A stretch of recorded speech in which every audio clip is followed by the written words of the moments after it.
सलाम, आदाब, सत श्री अकाल। The base of real story में आपका स्वागत है। यह है पुणे शहर। इसे महाराष्ट्र की सांस्कृतिक राजधानी भी माना जाता है।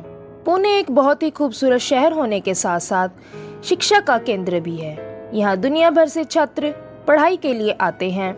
यह कहानी है तेजस और अदिति की।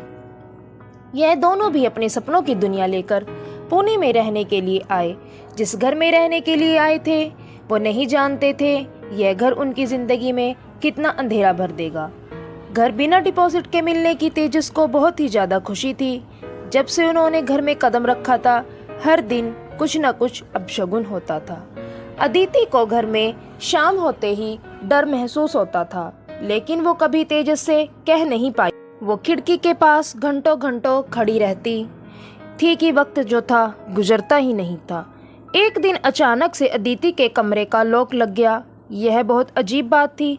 घर में उस दिन पहली बार तेजस को किसी तीसरे के होने का एहसास हुआ था। अदिति और तेजस को इस जगह का इतिहास पता न होने की वजह से उन्हें इस बात की भारी कीमत चुकानी पड़ी। कुछ समय पहले वहाँ एक दाई रहती थी जो चुपके से औरतों का गर्भपात करती थी। मरे हुए बच्चों के गर्भ को पास के जंगल के नाले में फेंक देती थी। ये बात सुनकर अदिति और ज्यादा परेशान हो गई। एक रात तेजस को रसोई से गिलास हिलने की आवाज आई। उसने जाकर देखा गिलास ऐसे हिल रहा था जैसे कोई उसे हिला रहा हो, लेकिन उस दिन घर में उनके अलावा कोई नहीं था। सुबह होने पर तेजस और अदिति को अपने घर की छत से बहुत ही बुरी दुर्गंध आनी शुरू हो गई। जब दोनों छत पर गए देखा तो वहाँ एक बिल्ली का शव था जो पूरी तरह से सड़ चुका था।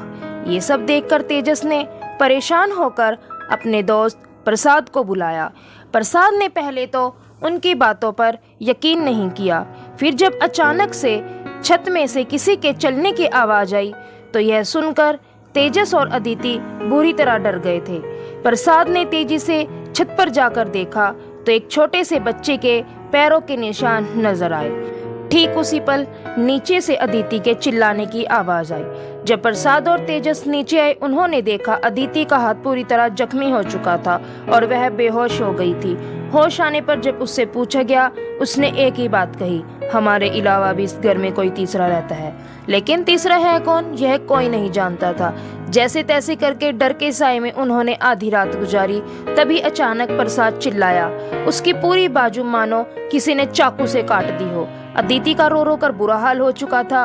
उन्होंने घर छोड़ने का फैसला किया, पर उन्हें पता था वो जो कोई भी है उनका पीछा नहीं छोड़ेगा। इसलिए उन्होंने जाने से पहले घर में एक पूजा रखी और पूजा के शुरू होते ही एक चीज का एहसास हुआ जो उन्हें कभी नहीं दिखी थी। वह एक 5 साल का बच्चा था। वह नहीं जानते थे 5 साल का यह बच्चा उनके दिल में इतना डर पैदा कर देगा, उन्हें घर छोड़ने पर मजबूर कर देगा। जैसे तैसे करके उनकी पूजा खत्म हुई तो उन्होंने चैन का सांस लिया।